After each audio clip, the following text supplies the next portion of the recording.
And no one thinks no one thinks of me and this campaign as like, a healthcare driven campaign. Yeah, but the Yang plan is, to me, the best of both worlds. And the key is to know that we have tons of money in the system.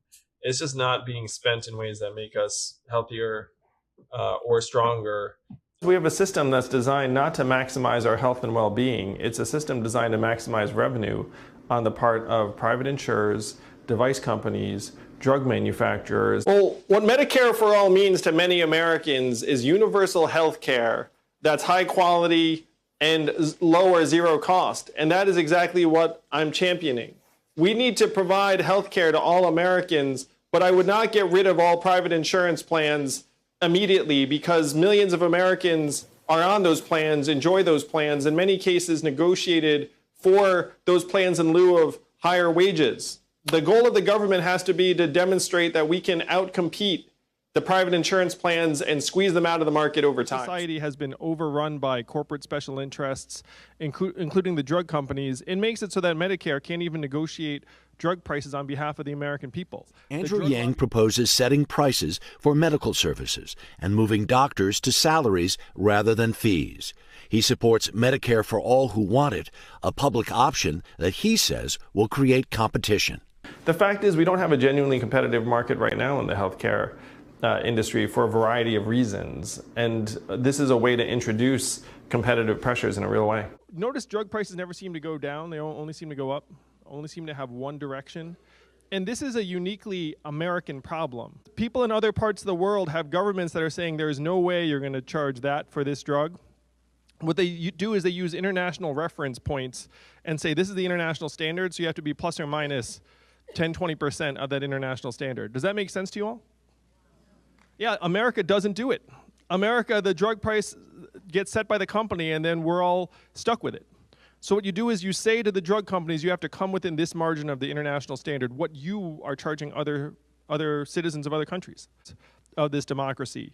So the way you get the drug prices down, first, you give the government authority to negotiate lower prices. That seems straightforward, seems obvious.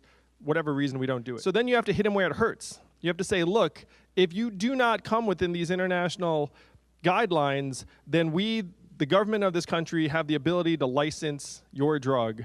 And then we have public manufacturing facilities where we can manufacture your drug. That is the giant club. And so if you're a company, you know if you push it too far, if you gouge the American people too much, the government will say, look, you failed the test. We tried to let you keep your costs under control, but you can't do it. So then we're going to take this license, and then we have a public facility to manufacture that drug. Do you think that this plan would get drug prices down? Yes. This is how we get drug prices down. These companies only know one language, and it's dollars and cents, so we got to hit them where it hurts. They've long ago lost their sense of public interest, public good, public health. No. We have a system now where it just rewards the bottom line.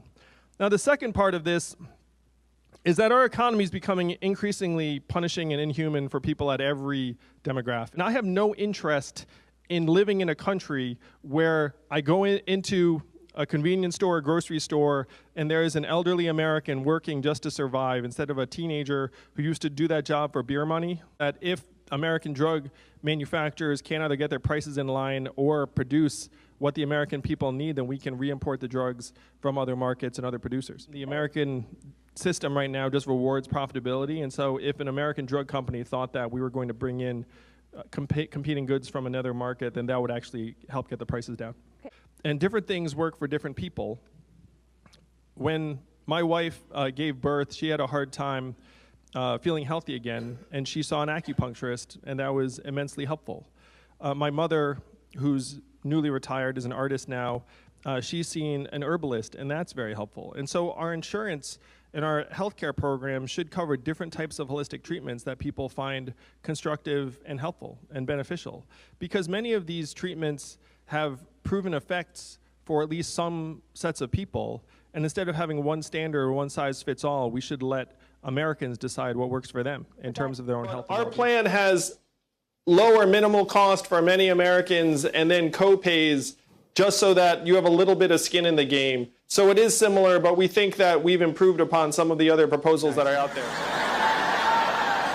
The only thing I worry about is that some total unknown that nobody ever heard of comes Drew along. Yang Gang, that's who I hooked up with. Drew Yang Gang, that's who I hooked up with. Drew Yang Gang, that's who I hooked up. Yo, there's no place to hide now that he's arrived. I'm saying he ain't playing now with this campaign. Bang, dang, it's and Drew, come roll with the Yang Gang.